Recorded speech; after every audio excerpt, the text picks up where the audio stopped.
Hello बच्चों, कैसे आप लोग। आज हम लोग प्रश्नावली 8.3 को सॉल्व करने वाले हैं। तो प्रश्नावली 8.3 को सॉल्व करने से पहले जो आपका प्रश्नावली 8.2 है, अगर वो वाला वीडियो नहीं देखें तो डिस्क्रिप्शन में लिंक है या तो आई बटन में उसका लिंक डाल देंगे, वहां से जाके उसको पहले देख लीजिए। उसके बाद प्रश्नावली 8.3 को सॉल्व कीजिए। तो सबसे पहले पहला नंबर का जो क्वेश्चन है, नीचे दिए गए प्रतिरूपों को ध्यान से देखकर प्रतिरूप को बनाने के लिए प्रयोग किए गए आवश्यक तीलियों की संख्या के लिए चर का प्रयोग कर नियम लिखिए। तो ये हम लोग को क्वेश्चन दिया गया है, ठीक है।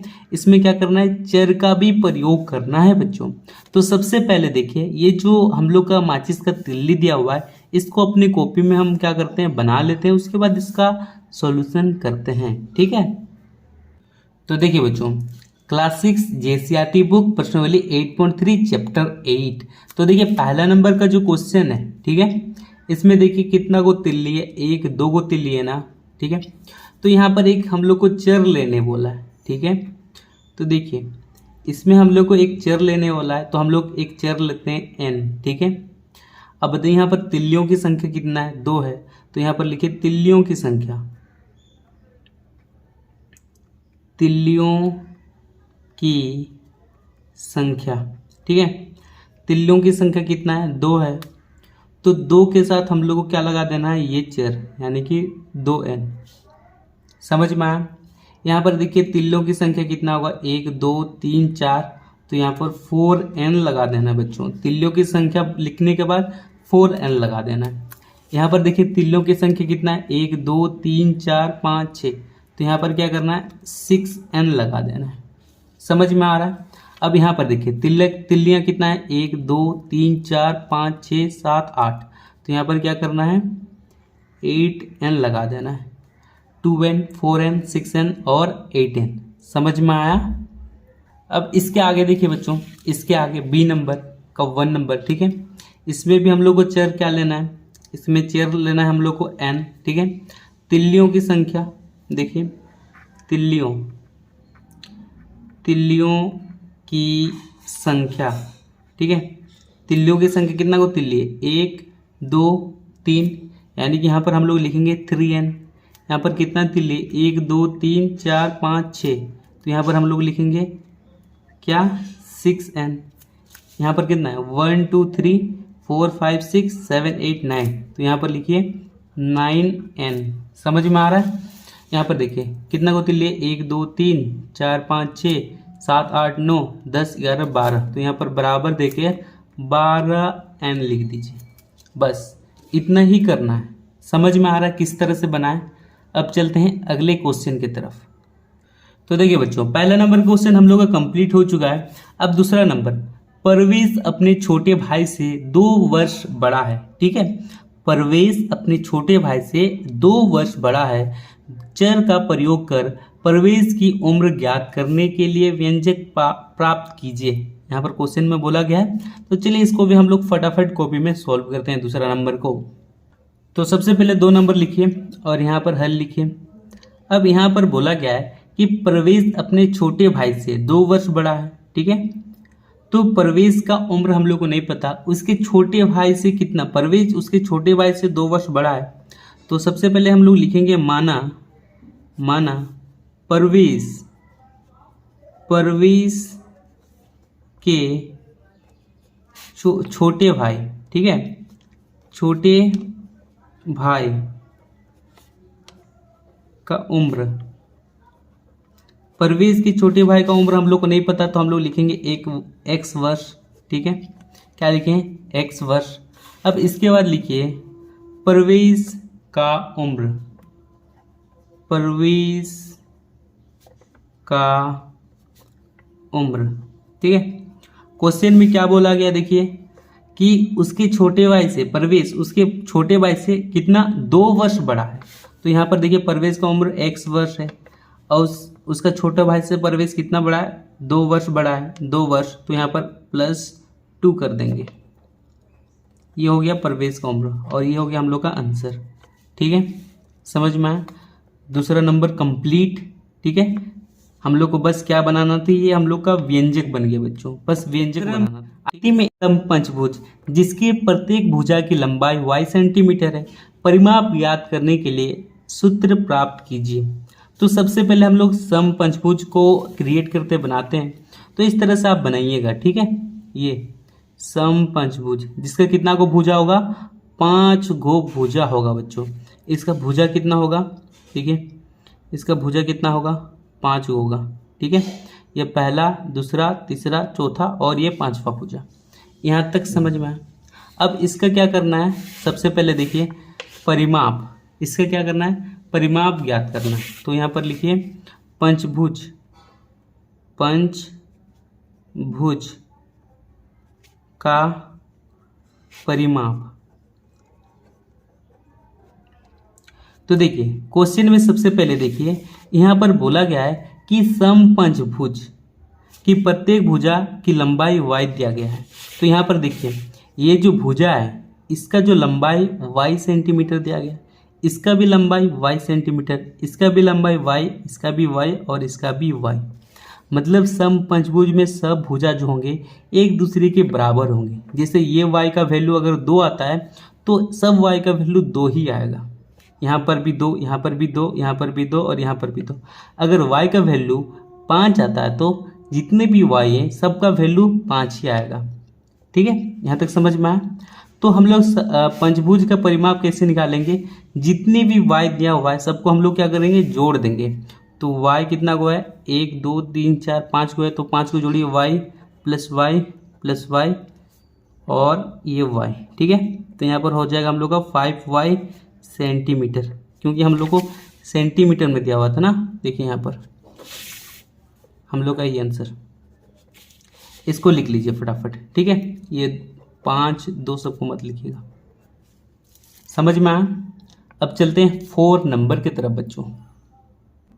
अब 4 नंबर क्वेश्चन देखिए बच्चों, महज 3 संख्याएं 11, 15 और 16 लेकर 2 अलग अलग तरीके से योगफल प्राप्त करता है। तो यहाँ पर सबसे पहले महज 3 को संख्या लेता है, 11, 15 और 16, ठीक है, और तीनों को क्या करता है, जोड़ता है, लेकिन अलग अलग तरीके से। तो पहला तरीका क्या है, वो पहले क्या करता है, 11 और 15 को जोड़ता है, तो यहाँ पर 26 आता है।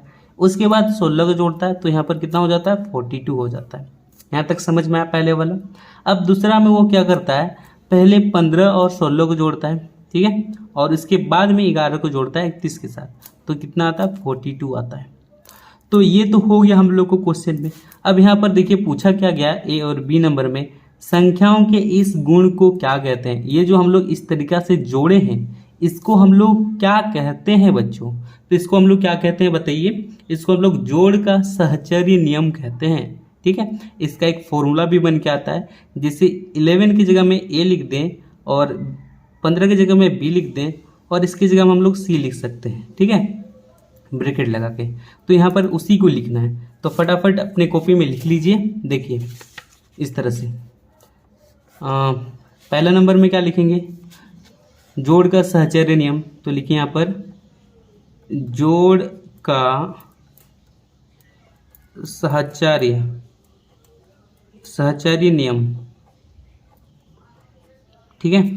यहाँ पर हम लोग का फॉर्मूला कैसे बनेगा, देखिए यहाँ पर ए, इसका वैल्यू बी, ये सी। तो हम लोग बनाएंगे ए की जगह 11 की जगह में ए प्लस लगा हुआ है, 15 की जगह में बी और 16 की जगह में सी। ये एक फॉर्मूला बना। और एक फॉर्मूला बनेगा, देखिए यहाँ पर 11 की जगह में ए लिखेंगे और फिर 15 की जगह में बी लिखेंगे और सी, ठीक है। अब किसी तरह से भी जोड़िए, आपका आंसर सेम ही आने वाला है, या इस फॉर्मूला से जोड़िए या इस फॉर्मूला से जोड़िए, ठीक है। इसको लिख लीजिए बच्चों 4 नंबर। अब देखिए बच्चों 5वां नंबर का जो क्वेश्चन है, निम्न सारणी को पूरा कीजिए, पता लगाइए y के किस मान के लिए समीकरण y + 2 = 5 होता है, ठीक है। यहाँ पर सबसे पहले देखिए y में हम लोग क्या बैठाएंगे, जो 2 से जोड़ने पर उसका जो वैल्यू आएगा वो 5 आ जाएगा। क्या y में एक बार हम लोग 1 बैठाएंगे, y में एक बार 2 3 4 5 6 7 8 को बैठाएंगे, और इसमें बैठाने के बाद इसका वैल्यू कितना आना चाहिए, 5 आना चाहिए। जिसमें 5 आया वही इसका सही आंसर हो जाएगा बच्चों। तो सबसे पहले अपने कॉपी में इस तरह से बना लीजिए, हम जैसे बनाएं y का मान, ठीक है, y+2 इक्वल टू 5 होना चाहिए। ठीक है, तो यहाँ पर आप 1 2 3 4 5 6 7 8 तक बना लीजिए। सबसे पहले हम लोग y के जगह में y के मान यहाँ पर 1 बैठाते हैं। अगर y की जगह में देखिए, y की जगह में 1 बैठाते हैं, 1 से और 2 को जोड़ेंगे तो कितना आएगा, 3 आएगा। तो यहाँ पर 3 लिख दीजिए। क्या 3 और ये इक्वल है? यहाँ पर तो 5 नहीं है, यहाँ पर 3 आया, तो ये नहीं होगा, यानी कि ये गलत हो गया। ठीक है, जब हम लोग y का मान 1 बैठाएं यहाँ पर तो उसका वैल्यू 5 नहीं आया बच्चों। ठीक है, ये पहला। अब देखिए दूसरा, y की जगह में हम लोग 2 को बैठाएंगे तो यहाँ पर कितना आएगा, 4, ये भी नहीं हुआ। अब हम लोग y की जगह में हम लोग 3 को बैठाएंगे, 3 और 2 कितना हो जाएगा, 5, तो ये एकदम सही आया, तो यहाँ पर लिख देंगे हाँ। ठीक है, समझ में आ रहा है? इस तरह से हम लोग फटाफट बना लेंगे। देखिए यहाँ पर y की जगह हम 4 बैठाएंगे तो 6 आएगा, ये नहीं हो जाएगा। 5 की जगह में 5 बैठाएंगे तो यहाँ 7, यहाँ 6 बैठाएंगे तो यहाँ पर भी क्या हो जाएगा, 6 और 2 8 और 7 यहाँ पर 9, 8 यहाँ पर 10। ठीक है, तो यहाँ पर सब में नहीं लिख दीजिए, नहीं नहीं नहीं नहीं। ठीक है, यहाँ पर लिखिए अतः y का वैल्यू कितना होना, 3। y का वैल्यू अगर 3 होगा तो जाके हम लोग का यहाँ पर 5 आएगा। ठीक है, ये हो गया हम लोग का आंसर। 5 नंबर समझ में आया बच्चों, 5 नंबर। ठीक है, अब चलते हैं 6 नंबर। देखिए बच्चों 6 नंबर, इनमें से कौन समीकरण नहीं है? तो देखिए सबसे पहले यहाँ पर समीकरण कैसे पहचानेंगे, जिसमें बराबर होगा वो हम लोग का समीकरण होगा, जिसमें बराबर नहीं होगा वो हम लोग का समीकरण नहीं होगा। तो यहाँ पर समीकरण नहीं पहचानना है। तो सबसे पहले देखिए, ये जो पहला नंबर का क्वेश्चन है a2 - y = 5, ये समीकरण है कि नहीं, ये समीकरण है। तो यहाँ पर लिख देंगे ये समीकरण है। ठीक है, ये देखिए ये इस तरह का चिन्ह है, ये समीकरण नहीं है, यह समीकरण नहीं है। ठीक है, और देखिए यहाँ पर बराबर के चिन्ह है, यानी कि ये समीकरण होगा। तो लिखिए यह समीकरण है। ठीक है, अब देखिए इस तरह के चिन्ह है तो ये समीकरण नहीं होगा, यह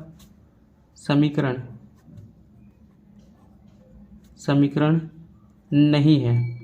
यानी कि हम लोग का टोटली आंसर आया। ठीक है, आंसर आया कि बी नंबर और डी नंबर, ठीक है, वो समीकरण में नहीं है।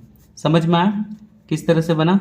ठीक है, अब देखिए बच्चों 7 नंबर, ठीक है, एकदम 5 नंबर के जैसा है। y के किस मान के लिए समीकरण 12 - y = 5 सही है?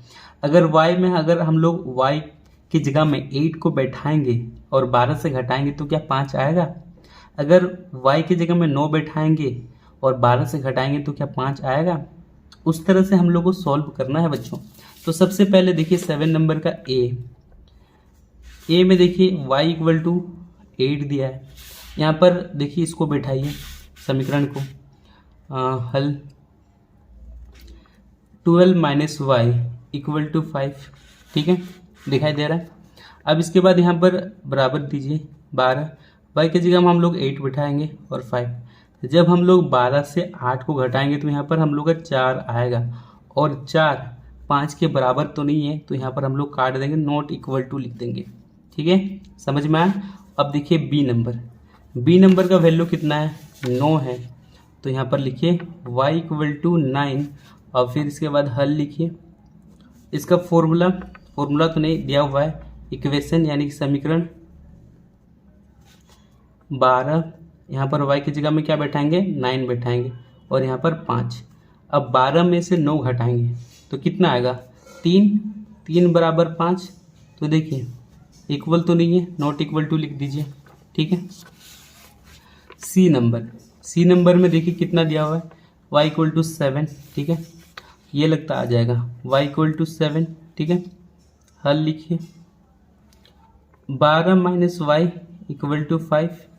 अब 12 y की जगह में हम लोग 7 बैठाएंगे और यहाँ 5, 12 से 7 घटाएंगे तो 5 आएगा। हाँ, ये बराबर आ गया। ठीक है, यही सही है।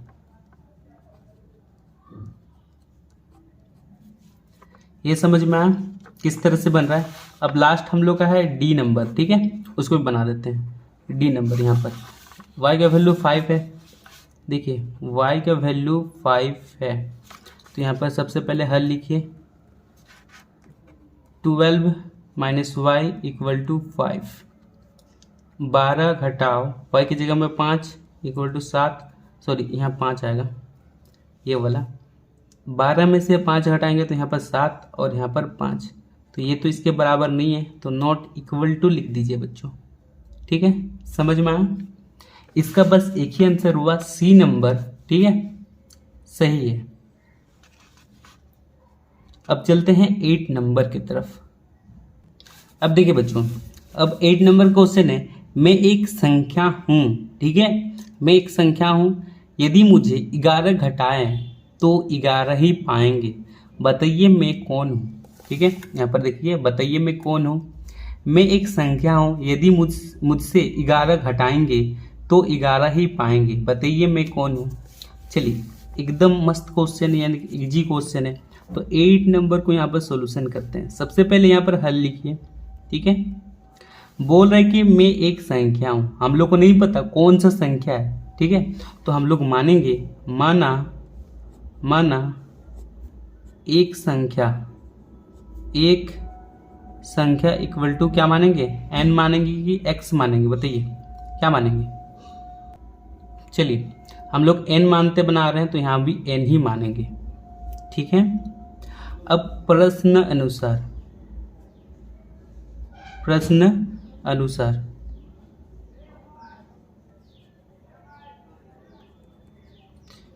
सबसे पहले देखिए, यहाँ पर बोला गया है यदि मुझसे 11 घटाएंगे, यानी कि एक संख्या से, यानी कि n संख्या से अगर 11 को घटाएंगे, ठीक है, तो क्या मिलेगा, 11 ही मिलेगा। एक संख्या से 11 को घटाएंगे तो 11 ही मिलेगा। तो n का वैल्यू कितना होगा वो बताना है। तो कैसे बताएंगे, यहाँ पर n, ठीक है, बराबर दीजिए। अगर ये -n इधर जाएगा तो क्या हो जाएगा, ये इधर आएगा तो +n हो जाएगा, यानी +11 हो जाएगा। 11 का जोड़ेंगे तो n का वैल्यू कितना आएगा, 22 आएगा। ठीक है, समझ में आया।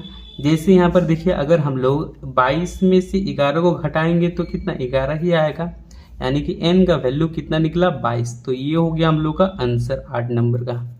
समझ में आया किस तरह से बना। अब चलते हैं हम लोग 9 नंबर की तरफ बच्चों।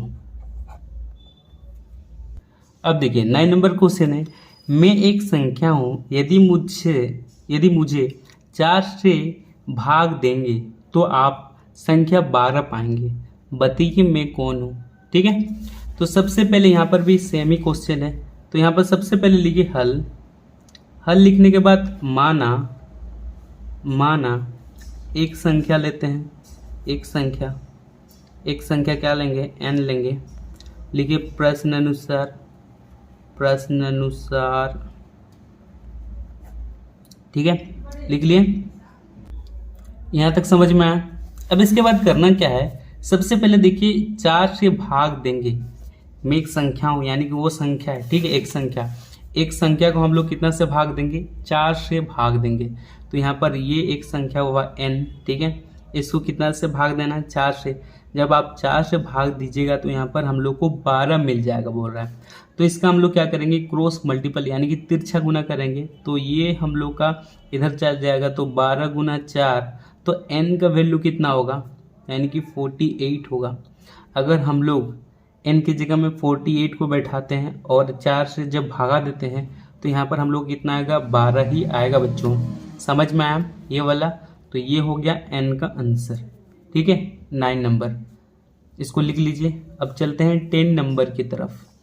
10 नंबर, अब देखिए बच्चों 10वां नंबर का जो क्वेश्चन है, पिता की वर्तमान आयु पुत्र के वर्तमान आयु से 24 वर्ष अधिक है। ठीक है, पुत्र के वर्तमान आयु से 24 वर्ष अधिक है, किसका, पिता का आयु। यदि पिता पिता और पुत्र की आयु का योगफल 48 वर्ष है तो पुत्र की आयु कितनी है। हम लोग को पुत्र की आयु निकालना है। ठीक है, तो सबसे पहले हम लोग लिखेंगे, हल लिखिए और लिखिए माना पुत्र की वर्तमान आयु हम लोग को नहीं पता तो हम लोग x वर्ष लिख देते हैं। ठीक है, और यहाँ पर क्वेश्चन में बोला गया है कि जो पुत्र के वर्तमान आयु से 24 वर्ष अधिक है पिता की आयु, तो यहाँ पर देखिए पिता की वर्तमान आयु लिखेंगे x, ठीक है, से 24 वर्ष बड़ा है, पुत्र से 24 वर्ष बड़ा है पिता। ठीक है, अब इसके बाद प्रश्न अनुसार सबसे पहले यहाँ पर पुत्र का वर्तमान आयु कितना है x, ठीक है, और पिता का वर्तमान आयु कितना है x plus 24।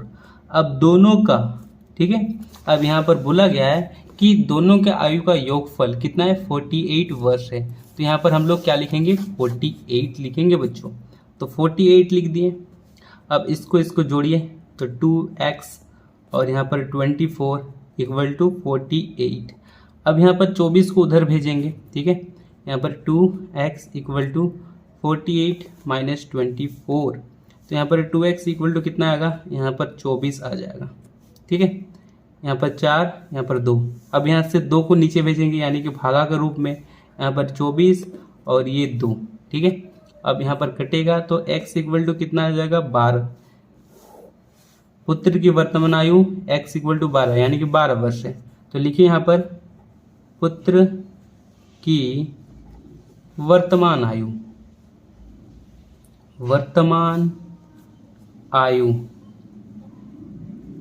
Equal to x का वैल्यू कितना है 12। ठीक है, 12 वर्ष। अब देखिए पुत्र का निकाल दिए, अब पिता का भी निकाल देते हैं। ठीक है, तो यहाँ पर x प्लस 24, x का वैल्यू कितना है 12 प्लस 24, अब दोनों को जोड़ देंगे तो आ जाएगा 36 वर्ष आंसर। ठीक है, ये आंसर समझ में आया। हम लोग बस पुत्र का निकालना था, हम यहाँ पर पिता का भी निकाल दिए। ठीक है, पुत्र की आयु 12 वर्ष है और पिता की आयु 36 वर्ष। ठीक है, समझ में आया। फटाफट इसको कॉपी में लिख लीजिए। अब देखिए बच्चों 11 नंबर का क्वेश्चन है, प्रयत्न और भूल विधि से निम्नलिखित समीकरण को हल कीजिए। ठीक है, तो चलिए फटाफट इसको हम लोग सॉल्व करते हैं 11 नंबर। तो सबसे पहले 11 नंबर क्वेश्चन, पहला नंबर क्वेश्चन देखिए। ठीक है, यहाँ पर हल लिखिए और क्वेश्चन को दोबारा लिखिए। 2y इक्वल टू 16, ये इसके साथ गुना है तो हम लोग y को अकेले करेंगे और यहाँ पर ये जो 2 है उसको हम लोग नीचे भेज देंगे। ठीक है, भागा के रूप में। जब इसको हम लोग डिवाइड करेंगे तो 8 आएगा, यानी कि y का वैल्यू कितना आया 8। ये हो गया हम लोग का आंसर। ठीक है, ए नंबर सॉल्व। अब देखिए बी नंबर, यहाँ पर भी सबसे पहले हल लिखिए। हल लिखने के बाद यहाँ पर question 20 minus x equal to 12 लिख दीजिए। अब इसके बाद ये जो 20 है, ठीक है, इसको हम लोग उधर भेजेंगे तो यहाँ पर माइनस एक्स रह जाएगा 12। ये इसके आगे कुछ नहीं है मतलब प्लस है, ये इधर जाएगा तो क्या होगा माइनस 20। ठीक है, अब 20 में से कौन बड़ा, देखिए 12 बड़ा कि 20 बड़ा, 20 बड़ा है। 20 से 12 को जब हम लोग घटाएंगे तो 8 आएगा।